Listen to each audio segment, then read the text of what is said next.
Knock, knock. Who's there? Needle. Neal Needle. who? Who?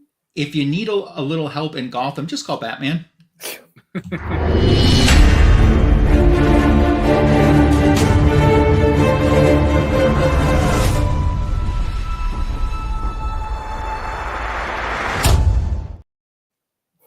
Welcome to the greatest DC comic show on YouTube. It's Fanboys Live and the Retro Review. It's great to have you here. And we say we because I'm joined by our regulars. Signature King, the Royal of Foils, Tony. How are you? I'm doing great. As you can see, this giant mess behind me. I'm trying to narrow down some books to bring, so it's a nightmare. Okay. Welcome to his nightmare. And also Silver Hair Bronze Age Babe. How are you? I am fantastic, thank you. And I feel for Tony because it's like if you have to narrow down what books am I going to bring, I mean that's just a brain freeze in and of itself. You know, it's like which child should I leave? Real behind? Sophie's Choice kind of scenario. Yeah. Mm-hmm. Yeah. If you're watching on the rewind, we appreciate you joining us, but joining us in the live chat, starting out with, I don't know if you guys heard or not, but the Tiger Cub has arrived. Oh, congratulations. So new daddy, Nice. white tiger, cool, calm, collected.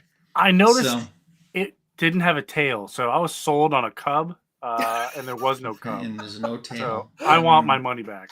I thought it was interesting, you know, after multiple times of me mentioning that the baby was due like right around my birthday, that I think they induced the baby just to even make sure it's not even in the same astrological sign as mine. Fine, yeah. So, like, he ain't claiming nothing when it comes to this tiger cub. So, Well, that's great. Congratulations. I'm going to Yeah. send you a carton of kitten food. well, that's great. And speaking of, meow, Oh. hello to the Jackson Roy Kirk. And I'll post Jackson. this just for Jackson. He'll understand why I'm posting this. He understands that. So, The jokes keep getting more and more inside. yes. Did everyone go to their LCS or do any comic hunting in the past week? I did, but I picked up the stuff that had been there since the week before. So, Okay. So I had actually picked up the book we're going to talk about, Nice. and also the Wonder Woman book from Nice. the previous week. So, yeah, I got my pull list. I still think it's funny. I say I have a pull list, Just like the cool kids. just like the cool kids. Yeah. How about you, SK? Did you do any comic hunting? I wanted to, but unfortunately, I was unable to. But I'll pick it up before I head to the con, so I'll come back. Cool. Because if I don't, I'll blow my money at the con and can't pick up my books for another week. Okay, good idea, good plan. I didn't go to a comic store per se, but I found a comic show to go to very impulsively yesterday, and then I had stuff, an Evil Bay purchase that showed up yesterday, and another order. That Evil Bay purchase, that thing had to come. It was in Minnesota. It had to go from Minnesota to Wisconsin. It took 8 days to do that because the post office sent it to Arizona. Oh yeah, Wisconsin, Arizona. I mix them up all the time. Mm-hmm. No. One is known for their cheese. The other one is known for a desert. Yeah. No. That's the new hub for Minnesota is actually in Arizona. Is Arizona, okay. Yeah, Minneapolis, Arizona. Mm-hmm. Not confusing. That's where I expected it to be, so whatever. But yeah, so I mean, I didn't go to a store, but I got a little out of my system. And to be honest, yesterday at this comic show, it was a brand new comic show, very close to me, less than 15 miles away. It's the first time they did it. I honestly, believe it or not, was not in the mood to do any comic hunting, but I went anyway because I thought, well, it's something to do, I had so much fun. I was all by myself. I just had so much fun. Just when you think I'm like, oh, all right, Yeah. and then it's like, oh my God, a great time was had by all. Even I don't know me. You're an enigma. I am. I don't even know me.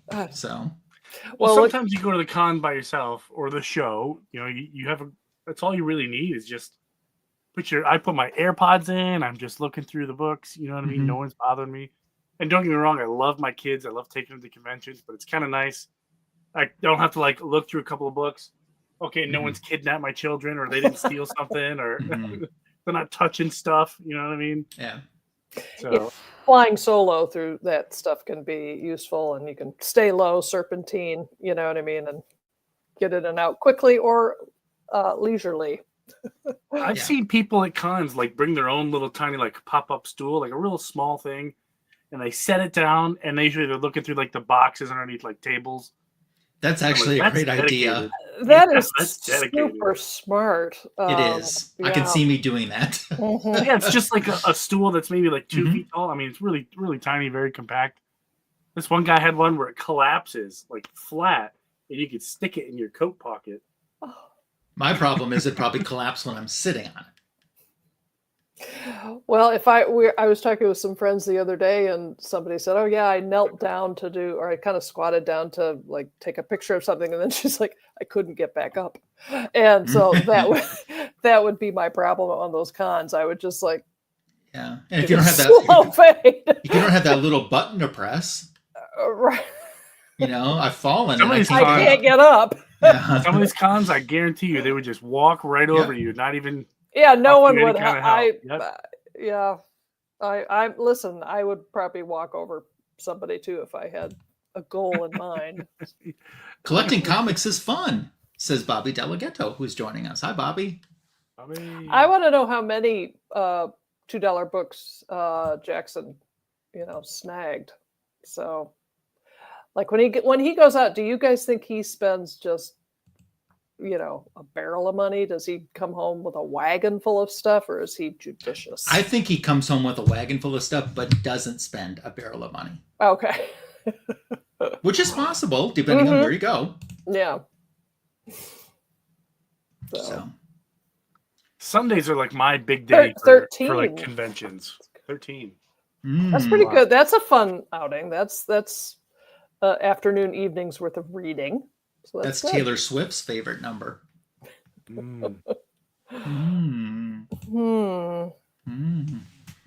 So what's going on DC Comics news-wise? Last week we had like abundance of news. This week seems quieter. Yeah, it's quieter, but not super quiet. So starting off with Lanterns, they hired an actor named Cody Joy, and he will be playing an undetermined character at this time. But the only thing it says for his character is his character doesn't abide by the laws of nature. So no indoor plumbing. No indoor plumbing. That's interesting. We always kind of guessed that Nathan Fillion was going to be in the Lanterns TV show, and they did confirm that this week. He's going to show up in a couple different spots, so that's kind of cool that they confirmed that. And the only other news thing that I found, and I didn't realize this was happening still, but apparently the Bane and the Deathstroke movie, the team-up movie, is moving forward. And they have a director in mind, and they have a script ready to go. So pretty interesting. I don't think we've seen a villain team-up movie before. That would be fun. Especially two Batman villains. Wow, that's interesting. I mean, I was not a big fan of Bane as I just thought he was hairy. You know what I mean? But anyway. Yeah, we're I know going to get a Bane and a Deathstroke team up. Okay. Did you see am I behind the times? I saw an extended clip from the new Superman movie. Yeah, I did not watch it on purpose, but you guys can talk about it. It's okay. As for spoiler wise, it didn't really give anything away. Is it the first 5 minutes of the film? No, it isn't. Okay. It's 5 minutes in length, but it's not like. But it's not the first 5 minutes. Okay. Yeah, we don't think so. It doesn't seem like. Yeah, it didn't. Did you see the trailer? last I time? watched the trailer. Yeah. Okay, so you saw the part where Crypto comes and he's wanting to play with Superman. They just kind of extended that scene out, Okay. and like a typical dog thinks he's there to play. Mm-hmm. So he's kind of like jumping on Superman, being kind of annoying. Superman's obviously injured, so he's like, Crypto, knock it off, whatever. Crypto runs or grabs the cape and he runs. Yep. Well, he's running to the Fortress of Solitude, which apparently when Superman lands in the ice, he's pretty close. He just needed some extra help to get to the. It made me wonder what you couldn't land closer to the door. I mean, you're Superman. But and then once he gets to the door, you see the big S symbol. Crypto kind of drags him inside, and also in the trailer you saw Superman holding a robot. Mm-hmm. Those are like Superman's helper robots inside the Fortress of Solitude, and they're just kind of helping him heal. And that's really it. Am I wrong in thinking, Shabab, you would know this especially, was the robot Cal-X? Was that the name of the robot? They didn't say. They didn't say, but that's where my mind went. Yeah. Okay. Yeah. I got to take issue with the trailer, not the trailer, but the 5-minute clip. So when they get into the Fortress of Solitude, the robots come running, and they're like, "Oh, Superman!" Like, wouldn't they be calling him Kal-El? Cal. Well, it depends on how he programmed them. So yeah.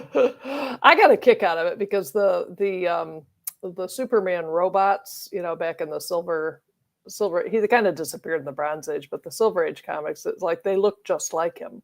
But these are at least they did, yeah, robots, So, but there was kind of a funny interaction, between a couple of the robots. So yeah, I mean, I think it looks good. I really, it does have a lighter tone and mood than the Henry Cavill Superman stuff, and not that one is better than the other. I really liked Man of Steel, but this looks, I really want to see it. So for you diehard DCs, Herbie is the Fantastic Four robot who is going to be in the Fantastic Four movie because he was teased in the trailer. So when you guys go to see Superman when it's released, do you go to like a regular theater or are you going to see this in IMAX? I can't. I have some vestibular issues, and I cannot sit and have that kind of visual sound kind of experience. So I'm sitting in the back of a regular theater, and that's usually where I sit anyway. Is in the back of the regular theater, right? I'll probably end up at IMAX. It will totally be up to my friend who will go with me, my bestie here in town. He will ask me at some point, was the movie shot in IMAX? Which it was. It was. And since it was, that will probably lead us to see it in IMAX. If I would say no, we would probably end up at just a regular theater. Because we don't do the upscaling. Right. I kind of want to see it in IMAX. I haven't really seen any like movies in IMAX. I've seen like something you might see at a museum. They show IMAX at the local museum, but not like movies. I'm going to try to see this in IMAX. I think it'd be a lot of fun. I'm too scared. I don't want to pay all that money and then just end up puking in the aisle. Yeah, that wouldn't be good. Yeah, I can see that being bad. That makes sense to me. That would ruin my experience. I see that DC Comics has put a 10% anti-tariff on their young adult line of comic books, which includes almost 100 different titles that they have on special right now with a 10% discount. And then the retailers have an option. If you've ever seen, I know Tony, I think, has mentioned that his LCS has this. I don't know if yours does or not, Shabab, but there's these display DC Comics cardboard display, real tall thing. They have like a Teen Titans header that they can put on that too if they order so many copies during this promotional period. So some of those are being anti-tariffed. Good on. Yeah, but I saw that article too, and the only question I have about it is, okay, that's great that they're doing that to help promote themselves and relieve tariffs at the same time, but how much money are they making off of those young adult graphic novels versus single issue floppies. Wouldn't it make more sense to do that on something that makes you a little bit more money? I think the problem, or this is my guessing of the logic behind that they kind of got heavily invested in that. And with these compact comics too, that we talked about a few months ago, that they're just introducing now, they're so heavily invested in trying to pull in the new readers that I think that they're scared that any type of a price increase this soon could scare that off. So they're trying, to me, this is how I view it, as them trying to stabilize that market or for that potential new readers, and then hopefully make it up in the long run because they get hooked on the stories. Yeah, a loss leader to, Yeah. First one's almost free, kid. But let's face it, 10% isn't. I mean, that's You're right. And yes, Bobby, they are calling it an anti-tariff. Essentially, what they're doing is they're taking the taxes off. Yeah. Right. So that's it. Nothing extreme. Any other news going on? I know nothing. There is something. There is something that I'll touch on when we get to the book show portion at the end, but it's nothing that has to be in the news segment right now. Nothing that I'm ready to talk about because I have to attend this convention, which will be really, really fun. So cool. I'm excited for that. We're really super close to it. Should be fun. I can't really say much more, but I want to. He's dying. It's like I am. There's little sweat beads coming off of his little crown. He's like, yeah, right. Oh, look at Jackson. People are terrified. Yeah, they are. Thank you for that. It makes me feel better. Yeah, Mr. White Tiger. That's a dad joke. You'll get used to it. You practice. Took me a long time, but you'll get it. You'll get there. So when the first time you caught yourself saying a dad joke, Tony, were you like proud, embarrassed? Like, oh. I said it, and then my wife was like, "Oh, that's a dad joke," and I thought about it, and I was just like, "All I'm missing now is a white pair of New Balance shoes, and it's game over for me." And he also now, White Tiger also has dad tax. Yeah, that's one of the great things about being a dad. Dad tax. Dad tax. Like, buy your kid a little bit of, sometimes like we're on the road, we'll stop at like Chick-fil-A and get some nuggets. I'll be like, "Oh yeah, first two, always mine." Dad tax. Halloween is like, it's all over about the crying. Oh, the Halloween tax, is the right? worst. That's like income tax. You know what I mean? I don't have kids, so my jokes can't be dad jokes. In our house, we have the DIRS, the Dad Internal Revenue Service. Oh. You've been audited. Yep, time for an audit. All this chocolate you got from the neighbors, that's mine now. Yep. That's right. God. Any other news to cover? None that I Not have. for me. Okay. Tony, if you don't mind pulling up the assist. Silver Hair Bronze Age Babe picked out tonight's retro review. Tell us what you picked and why you picked it. Okay, so I picked the Batman Strangest Cases. This is the Treasury edition that was just reissued a couple weeks ago. And it collects top stories from Batman's Bronze Age run in Batman and, excuse me, in Detective Comics. It has this collection. I would highly recommend it. It's fun. You've got stories from Denny O'Neil, Neal Adams, Len Wein, Bertie Wrightson, Frank Robbins, Dick Giordano, Irv Novick. It really is the best of the best of Bronze Age Batman. And it is just a terrific collection. And the fact that these reprinted stories are in Treasury size just makes it even more fun and cinematic. So I have the original copy of this book. I had to pick up another one so Jackson knows I can spindle it and put it back in my pocket and do all sorts of stuff. He's triggered. I know, he's all right. You're all right, Jackson. It's okay. So I thought, in honor of the launch of this facsimile, I thought we should cover some of those stories because I think they're cool. Okay. So. We'll be doing 3 of the stories that are included tonight. I'm going to kick us off with a story that was from 1973 originally.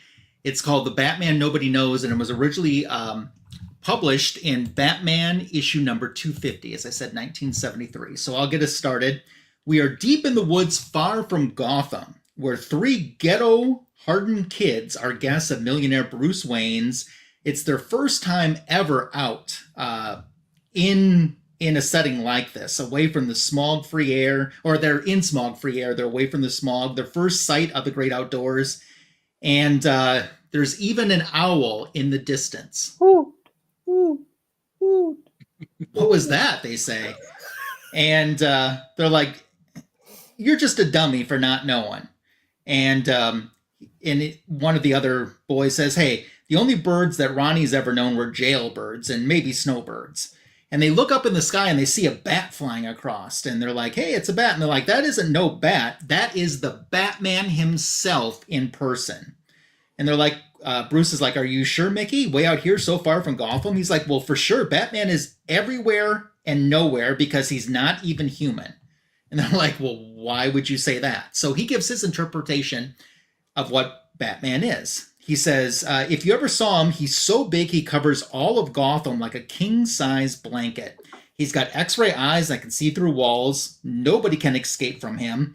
And Bat slips right through the walls like they weren't even there. And they say, well, if he's as big as a whole city, how can he shrink down to get inside of a building? He said, well, it's because he's not human. Bullets can't even touch him. You know, they don't go through him. And he's got a fist of iron and sends those creeps that are breaking the law straight into jail nonstop. And the other kid is like, that's not what Batman is like, you know? And he's like, well, what is Batman like? And he's like, well, first of all, his bat wings, there's nothing spooky about him. He's got these bat wings loaded with trick gadgets. He's got shiny plastic wings that are run by motors like jet-propelled tiny rockets. And he just sniffs out trouble like a hound dog using one of those electronic sniffing gizmos.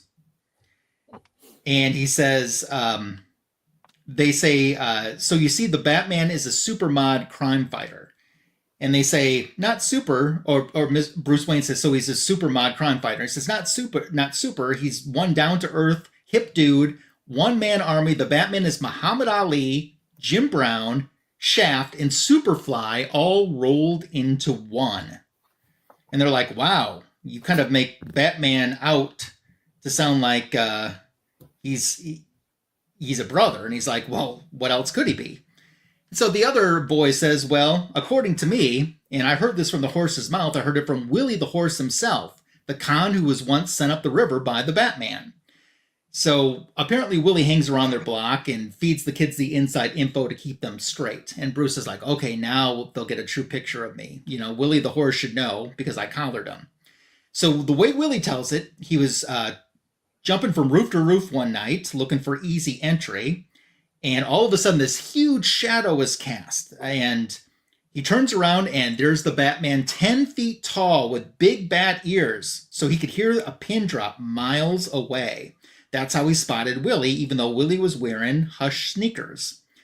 And he says when he got nabbed, it wasn't even without a fight. He hit the giant bat guy with a shoulder roof. He hit him with a shoulder block and knocked him right off the roof. But when Batman fell, he landed on a clothesline and was able to bounce right back up and super punch the guy. So that's what Batman's really like. And Bruce is like, well, that's kind of an interesting tall tale. He's thinking to himself that Willie told these guys, and it wasn't a clothesline I fell on. It was my bat rope that I really used.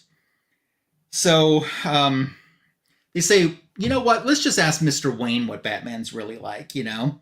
He's a grown-up after all, and they look for Bruce Wayne. Where did he go? And they hear a voice saying, let me tell you what I think, fellas. And then Batman, the real one, has appeared. He says, the Batman looks like this. And they're like, oh, come on, Mr. Wayne. You're too big for that kid kind of stuff. No way, no how. You know, every costume thinks that he can be the man, the real black Batman. And he's like, Mr. Wayne, you're on your own. I'm just going to turn in. And that's when Bruce, as Batman, realizes whatever else it proves, that Batman's frightening image scares the guilty, but does not scare the innocent. Nice. And that's the end of the first story that we're covering tonight. Bobby says it sounds like him. It's kind of like a little Batman haiku. Yeah. Yeah. So this next story that Tony is going to cover was originally published in Batman issue number 227. And that was published in 1970. So take it away, Tony. Yeah, so this one was pretty interesting. So in a lot of different ways. So it starts off here somewhere. Yeah, right here. So Alfred gets a letter from his niece, Daphne. As it turns out, Batman and Daphne have met. Well, Bruce, not Batman. I'm sorry.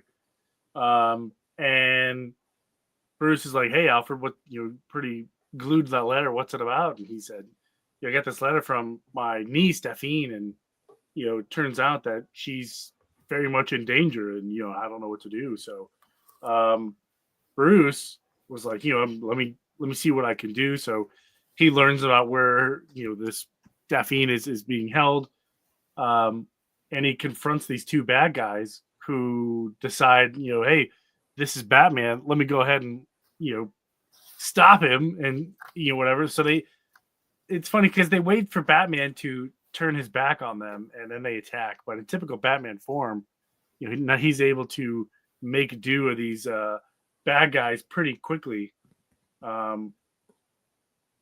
Yeah, and he's throwing them everywhere, and he's dodging attacks and whatnot. There's a whole panel here without any words, so trying to make it interesting. But the only words they'd say up at the top here: for long years, Batman has trained, and no other man has trained him. Has trained as hard as Batman. So he's able to quickly make do with these bad guys. He gets a little closer to the location, and he finds that there's some strange men bringing in a box to this big mansion, and he sees that inside the mansion, or the castle, I should say, there's a looks like there's a light on one of the rooms of the tower. So he's on his way to go investigate that, and it turns out that it's Daphne, and he says, "Hey, I'm here. I'm friends with Alfred. He sent me to take care of you." And she's like, "Oh, Batman! Like, thank goodness you're here. I've been trapped here. They want me for some kind of hideous role. I'm an actress. I thought I was going to be doing some kind of theater piece, and I was supposed to look like this actress here." And Batman's like, "Okay, that's great, but let's get out of here." And as he starts yanking on the door, he gets sucked into like a trap door, so to speak, or as he falls through a trap door, and into a net, which is kind of silly, but whatever. So they are going to tie a rope down his neck, and he's going to sorry about that. He gets confronted by the big bad guy, and it turns out it's some big cult. It's a big cult, and he needs a sacrifice, and Daphne is the lady who fits the bill. So he's kind of explaining to Batman in kind of typical bad guy fashion. Let me explain it all to you now before I go do it. So yeah, right. Here's how I'm going to kill the entire world, and there's nothing you can do about it. But totally not true. Batman, being Batman, comes up with a quick, hearty solution to that. He's able to swing himself back and forth enough to grab the torch with his feet, and kind of, it's weird. I'll show you the picture. He grabs the torch with his feet and puts it over his head, and he's able to burn the rope, and then he's able to free himself. A bit over the top, a bit acrobatic, but so is Batman, and that's okay. He's got abs of steel. So he's got abs of steel, and he's able to meet up with what looks like to be Lady Daphne, but you can't quite see her face, and she's saying, "Oh, Batman, come this way, follow me, hurry, we have to get here. We have to get to the pit of evil before it takes place." And he's like, "Yeah, let's go." He's going, he's following her, and they finally get to the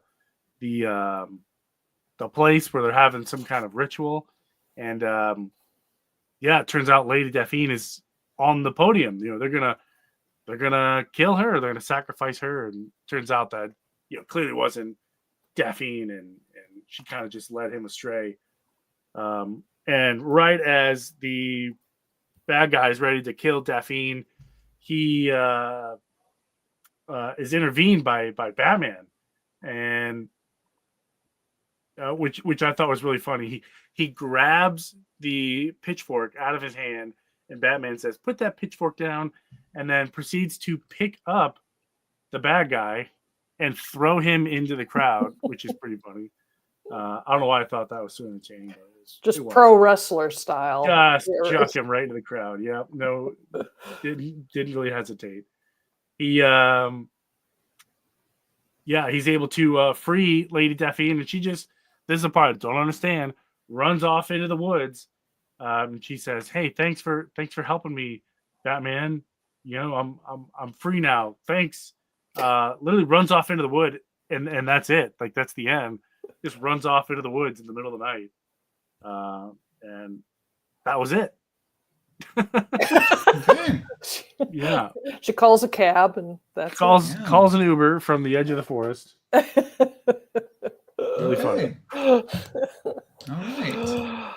Our next story actually comes from Detective Comics, issue 410, published in 1971. It's called A Vow from the Grave. I got to take a quick pause. I got a cry. Okay, while you're doing that, I'll say hello to Kenneth Bird, who has joined us. So, boy, one thing that I'll say so far, and this is no surprise. I mean, it's not like I'm about to say something groundbreaking like florals for spring. The art is so good. And don't wear white pants after Labor Day. Yeah. The art is just so good. Yeah, you can see how the Bronze Age Batman stories, no matter who was drawing them, kind of just elevated the game for DC and everybody else, really, because it's just everything is dark and dramatic, and Batman at his best is the man of the night, and something else that I'd love to have your opinion on. I mean, I know who your favorite artist is and who's been represented tonight here on the show, but another artist that is heavily associated with Batman is Jim Aparo. How do you feel about his artwork? I love his stuff. I always have. I have too. I think he's really good. Yeah, and I thought, he did a lot of Brave and Bold, I think, Batman stories. He also did a bunch of the Spectre stories too. Yeah, so he seemed really at home again in the dark and stormy night type of stories. And Neal Adams, obviously. Aparo is a big favorite. I really like Irv Novick too. He's good. Yeah, and because a lot of the stories that I had in my original books as a kid, Irv Novick and Dick Giordano were doing the art on Batman, and having Giordano ink Neal Adams and Irv Novick, could be, maybe that's the through line kind of was, continuous there. But no, those three really had a handle on Batman. And so it's hard for me to look at, anything after 1975. I say, that's okay. Yeah, that's all right. But it's no Giordano, it's no Novick, it's no Adams, whatever. Yeah, and of course Bobby's showing some love for Garcia Lopez. Of course, Garcia Lopez can just draw anybody. Yeah. It's not like there's just one character that he's just so good at. He's just so good at drawing all of them too. Did he do the cover of the big Treasury one we did a couple months back? Remember the Batman story where his origin is retold and kind of. Oh yes, he did. He did. Yeah, he did. Cover. Yeah, he did the cover on one of them. John Byrne did the cover on one of them too, but he did the main. He did the main cover on the one that they chose for the facsimile edition. Yeah. Okay. Yeah. Because Aparo did the story art on there, so it was you can't go wrong with that stuff. So, I hope at some point Tony starts buying some of these treasury, Yeah, he's so these anti-facsimile facsimiles. and It just treasury. doesn't. He likes treasuries. He just doesn't like the facsimiles. So. Facsimiles. Yeah. I Well, love them. I mean, if I have the book already, to me, then it's just a reader copy. So that's an automatic purchase because it's a reader copy. So, and then there's some stuff that I can't afford to buy, like an Action Comics #1. So right. I can get the original ads and everything, Yeah. Yeah. No, it's fun. Down in my comic book room, I have the tray of comics, which came in handy this weekend because I had some house guests and somebody stayed down in the comic book room and they're like, wait, what is, I showed them where they're going to stay. It's like, what is this? It's like, these are comic books. And they're like, oh my God, I can't touch them. Right. It's like, oh, no. No, you can. Yeah. The point is you can enjoy them. Enjoy them. Hello to Gore, who stopped by to see us. Yeah. So yeah. Don Newton and Neal Adams made it tough to appreciate Aparo when I was reading Batman Detective Comics. It's true. I mean, they set a high standard. So yeah. But yeah, I wish Tony would get into the facsimiles a little bit more myself. You want to see some covers while we wait? Oh yeah, let's do that. Show you covers. So this is the one that I'm going to read. This is a Neal Adams cover, and it's Detective 410. Now the story that Tony just read, in case the number didn't mean anything to you, this cover might. Yes, because that's a very famous homage cover. Right. And I wish I hadn't taken the facsimile that I purchased last month of the original Detective Comics from that Neal Adams used to, base this off of. And I want you to know, you're probably sitting there thinking, my God, how wealthy is she? Look, she's just bandying about a copy of 227. How does she do it? She does it on the cheap. So I bought the book coverless, and even that was like $60. And you can buy Xerox covers, and that's what this is. So, nice. But it's great because I get what I want, which is the book, the smell, the ads, the letter to the editor, without paying exorbitant rates. And again, relatively guilt-free, reading it through and messing it up in ways that drive Jackson crazy. Yeah, did you want to reply to this comment or not?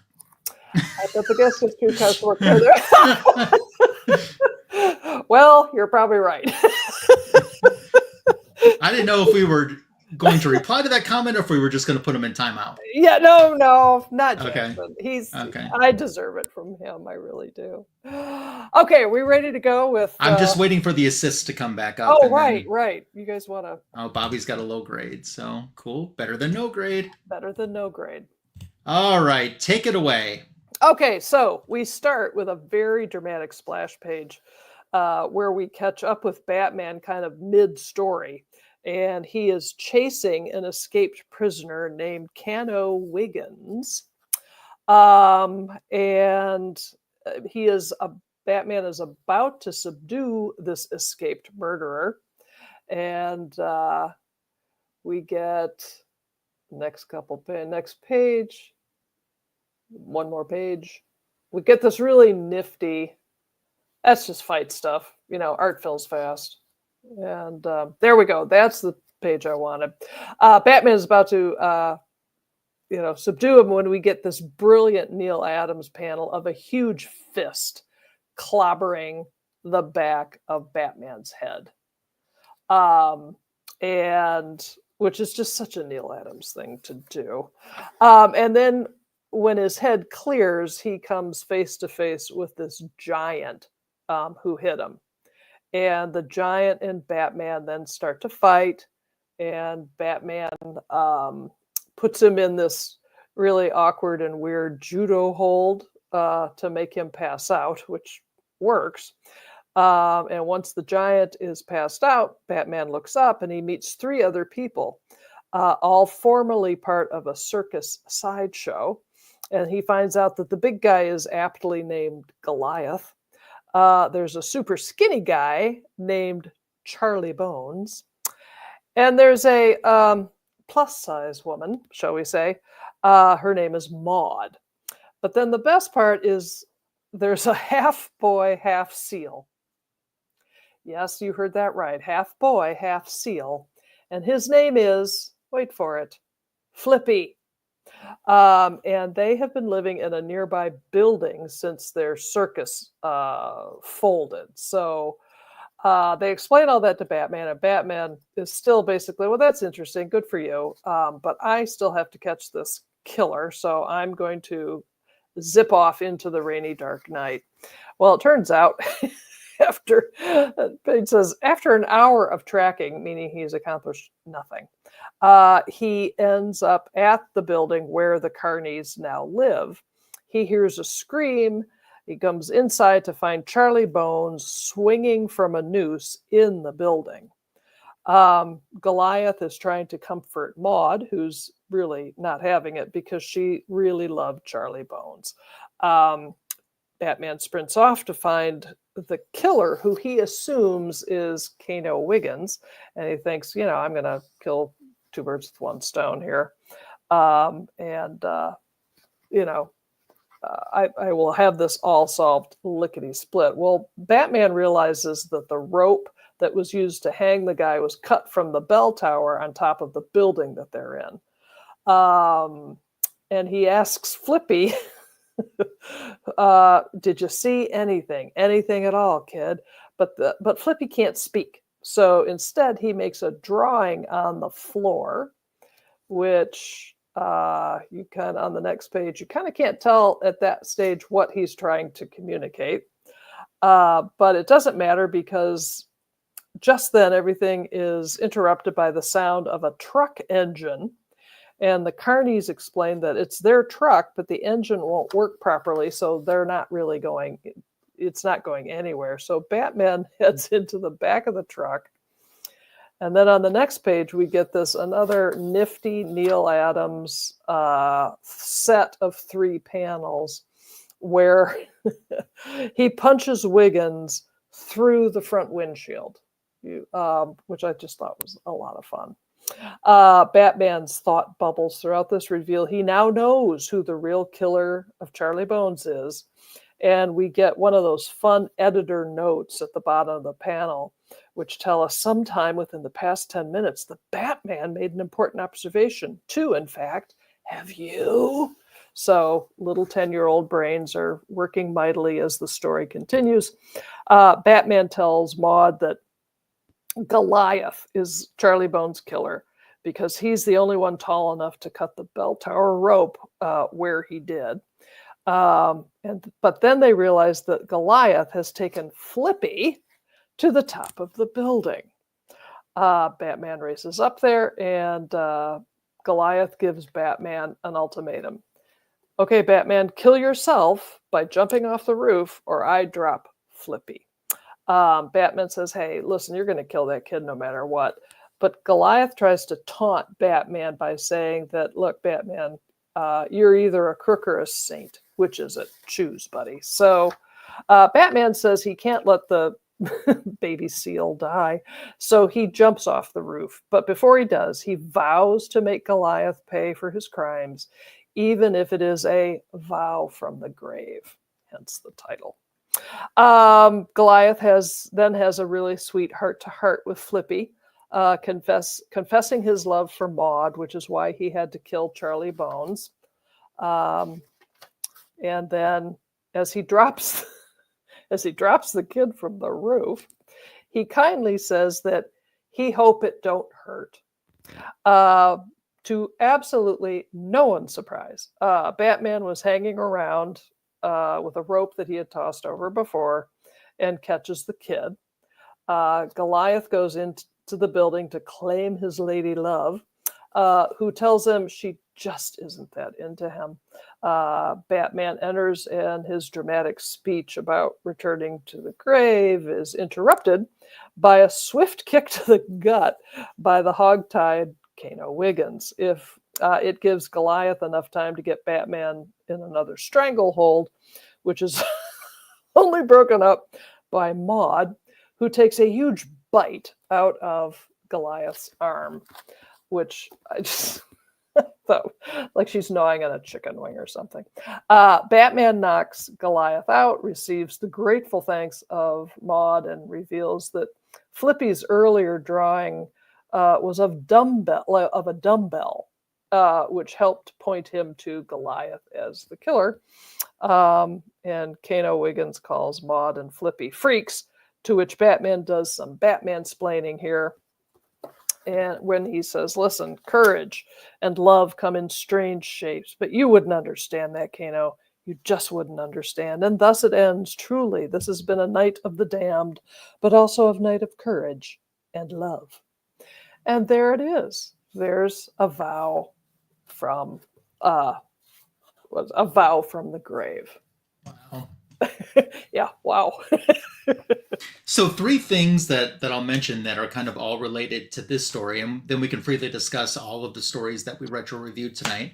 Number 1, something that we don't say very often, but I found it especially appropriate in this last story, how good the colorist was.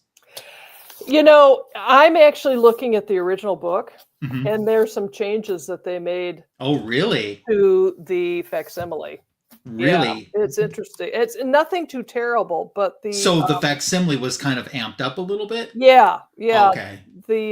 Which, well, maybe they thought it was amped up.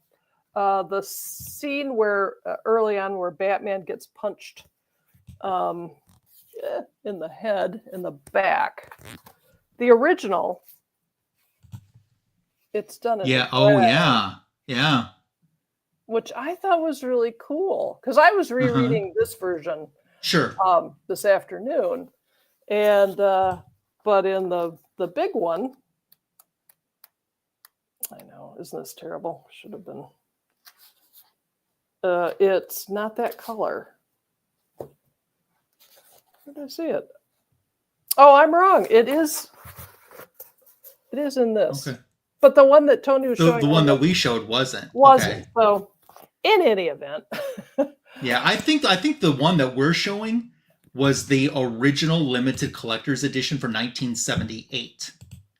Not the facsimile version. Okay. So they probably changed it in that 1978 version, and then when they redid it, they probably went back and put it back to the original. Interesting. So that's one thing I wanted to say was the colorist. They actually acknowledged that. I went to look for credits for who the colorist was in that story, and I couldn't initially find it. So, yeah.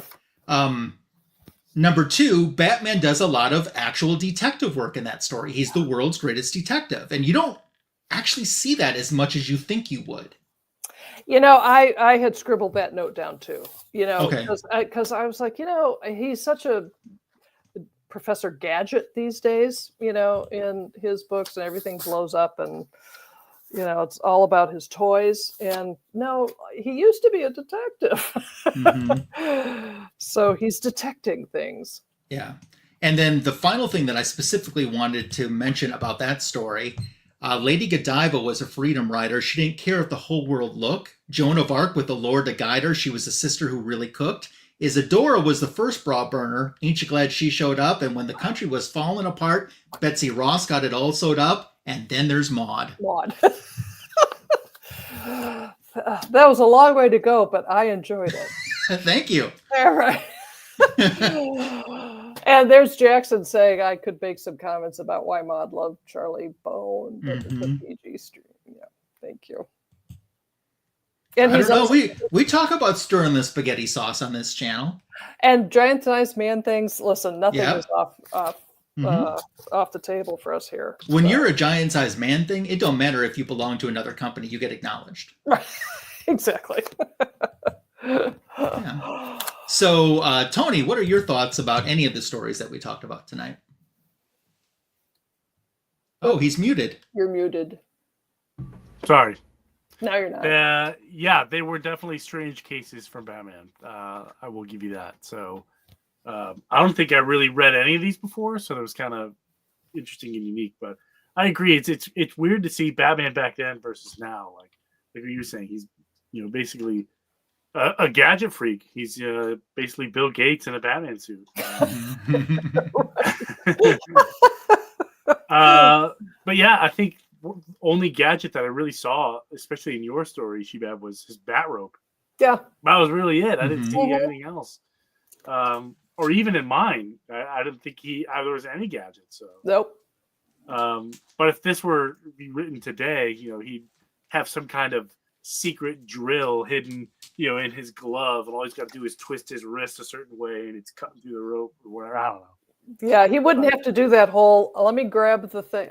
Even though I'm being strangled with. Good thing I have this cool gadget here, where I just got to do this. Oh, and I'm free now. I'm free, Okay. right? Mm-hmm. Yeah, in the old days, I had to work at getting a. Yeah.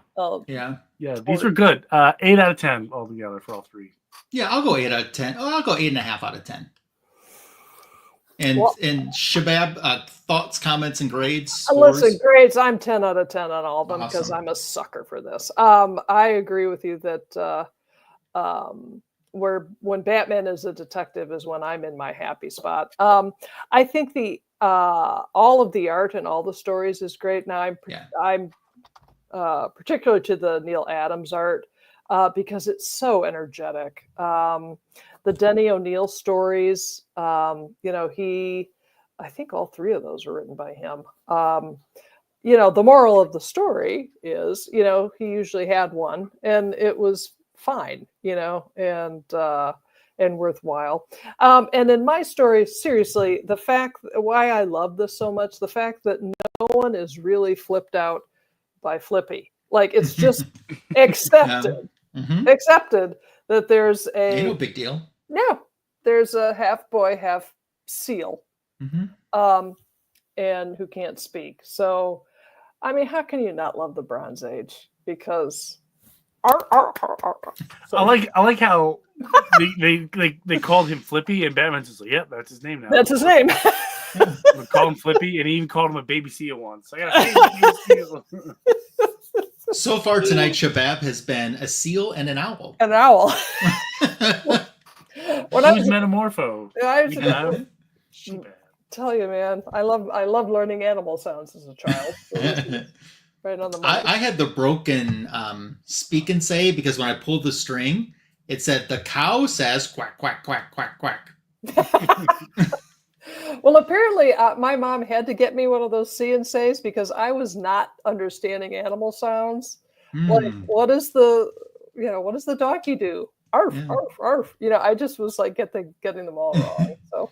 And Tony, what does the fox say? No idea.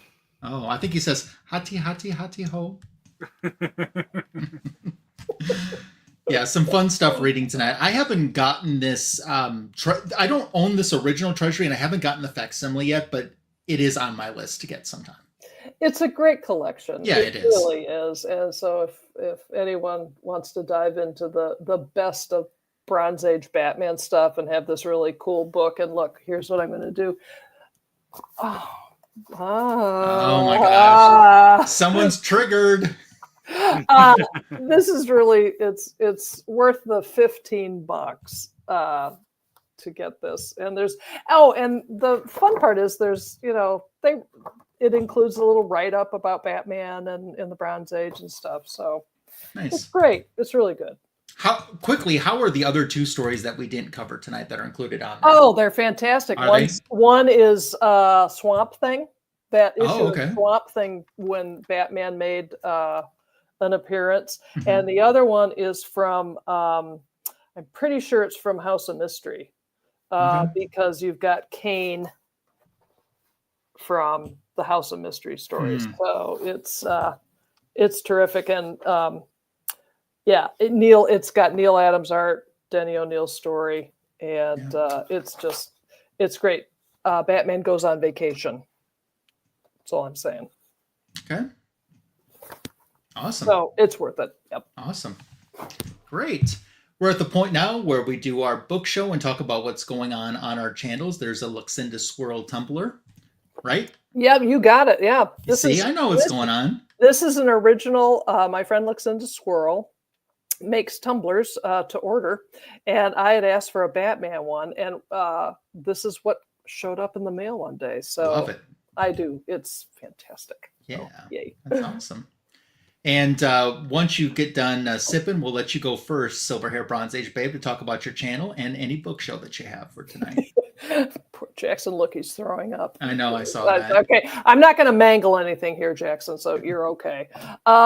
Book show, nothing nifty's coming up on my channel, other than a few shorts. But I did add to the Lois on the Cover collection. This is a variant cover of Superman number 24.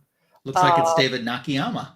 Is that who that is? Yeah, DNA. Yeah, DNA. Mhm. You know, when I picked this up at the Comic Emporium, the Comic Emporium owner said, "You know, that is just crying out for a signature, isn't it? You know, can you just see a nice signature Mhm. that's across black?" It's like, oh, that would be neat to get.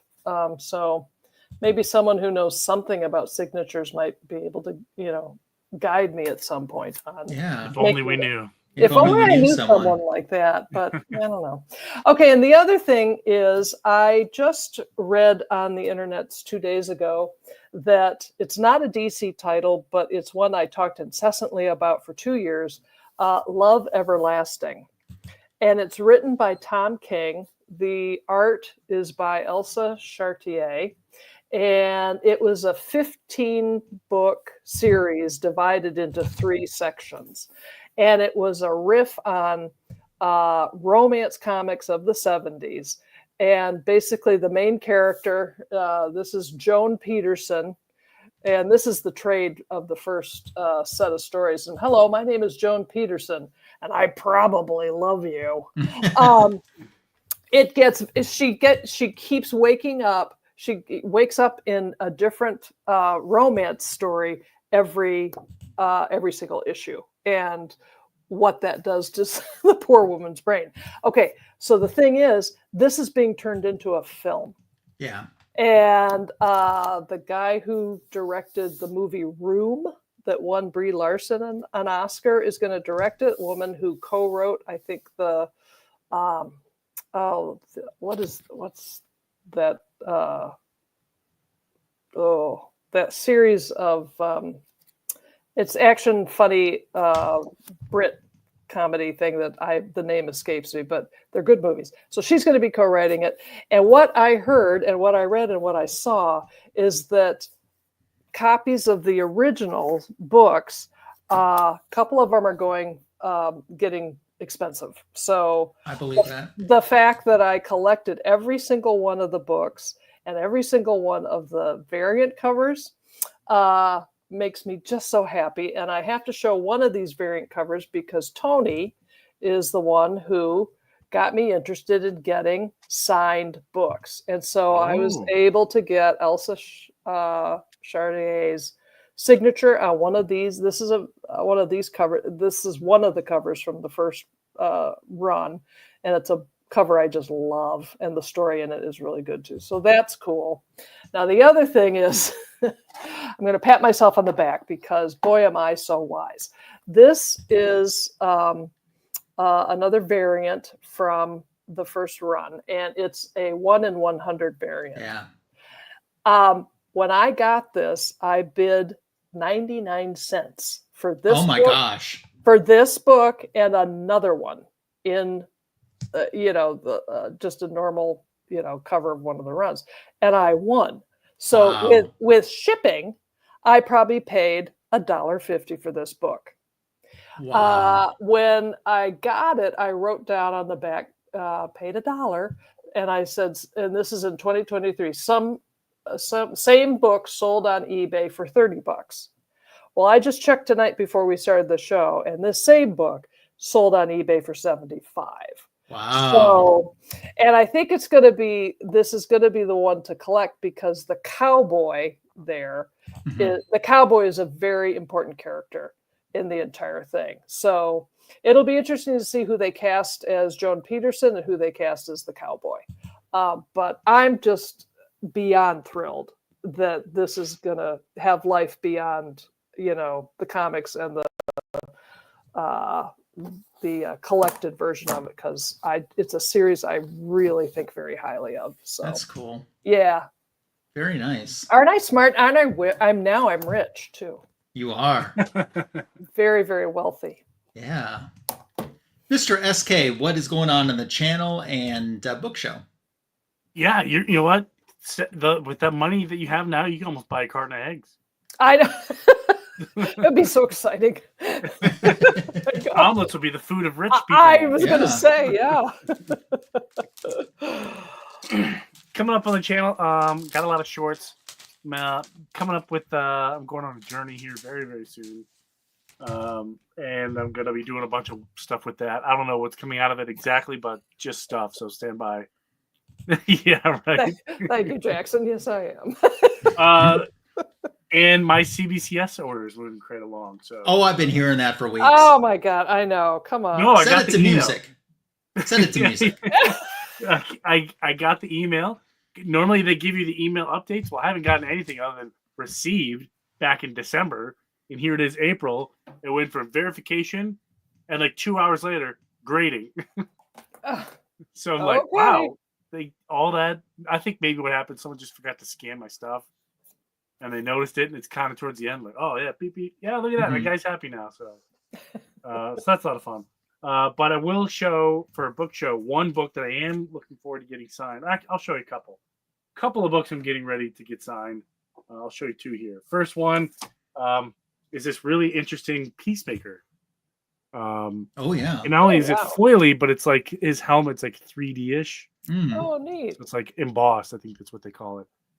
And it's funny because the guy who did the cover, his name is called Eric Battle. They call it the Epic Battle. Oh, nice.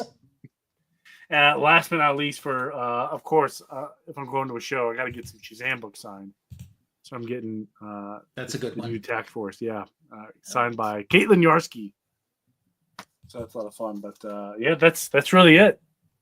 And you can see this giant duffel bag right here, is loaded up with comics. I'm trying some different options out in terms of storage and transportation and walking around. But it is heavy. I was gonna say you must have you have a very good back. You can do that without. I don't think it's my back is good. I learned to block out the pain. Okay. I don't know if I should be doing that, but for now. Do it while you still can. Yeah. Okay, on my channel, let's talk about what's already on the channel, then we'll talk about what's coming up, and we'll do a book show. Already on my channel, the current back issue of the week YouTube short, there was a 5th Monday in March, so you got a 5th International Women's History Month edition, which spotlighted Betty and Veronica, those two chicks that love that ginger over in Riverdale. So that's featured as the current back issue of the week. Tomorrow we will go into we'll be done with International Women's History Month, and we'll go into a Marvel character. My comic book editions video features some Betty and Veronica doing some cosplay as some DC Comics characters. And then I also mentioned it last week, but I'll tease it a little bit. I said the video would have something to do with Lady Cop. Isn't that Lady Cop right there? Isn't that Superwoman right there? Boy, that sure looks. Yes. Oh my God. That's Lady Cop. Lady Cop and Superwoman. What the heck is this thing? Well, you're going to have to watch my video to find out what the heck this is, because that's already up on the channel. Okay. So, yeah. Now I need that. Oh, whatever that is. I got 2 words for you. Good luck. Luck. Okay.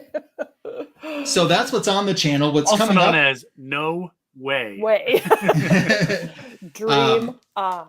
What's coming up? I said a new back issue of the week YouTube short. My comic book editions video this upcoming week is going to have a little mini Daredevil haul, because I'm working on a Daredevil Bronze Age run, and there's a little bit of DC in it, but I've been kind of neglecting some of my Marvel people, like Tom, who's a big Marvel collector, and Tamantha, who likes everything. I've been ignoring some of those people, so I need to cater to them a little bit. But there's a little bit of DC in the video coming up this upcoming week. So that's what you got there. Now we're going to segue over into a book show, and I said it would tie into something that was topical and relevant.